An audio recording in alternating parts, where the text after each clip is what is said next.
గుంటూరు తూర్పు ఎమ్మెల్యే నజీర్ మహమ్మద్ తన కార్యాలయంలో బాధితులకు సీఆర్ఎంఎఫ్ చెక్కులను పంపిణీ చేశారు. ఈ సందర్భంగా ఆయన మాట్లాడుతూ పేదలను ఆదుకునే ప్రభుత్వం, పేదల కోసం పుట్టిన ప్రభుత్వం కూటమి ప్రభుత్వం అన్నారు.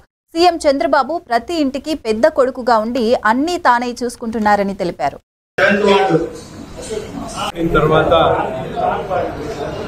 పేదవారికి అండగా ఉండేటువంటి ప్రభుత్వం ఏర్పడినటువంటి పరిస్థితి, ముఖ్యంగా వైద్య సదుపాయాల కోసం ఆర్థికంగా చితకలు పడిపోయేటువంటి కుటుంబాలన్నింటినీ కూడా ఒక ఇంటికి పెద్ద దిక్కుగా ఈ రాష్ట్రానికి ముఖ్యమంత్రిగా ఉన్నటువంటి చంద్రబాబు నాయుడు గారు ఎంతో పెద్ద మనసుతో రాష్ట్రంలో ప్రతి ఒక్క నియోజకవర్గంలో కూడా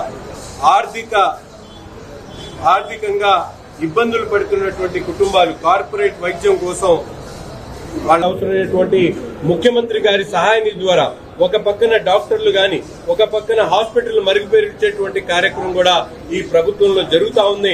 ప్రతి ఒక్క పేదవాడికి కూడా గుండె ధైర్యంతో ముందుకు సాగేటువంటి విధంగా ఈ ప్రభుత్వం ముందుకు సాగుతా ఉంది. ఒక మంచి ప్రభుత్వంలో ప్రజలు ఎంతో వాళ్ళందరూ కూడా సంతోషంగా ఉన్నటువంటి పరిస్థితులు ఉన్నాయి.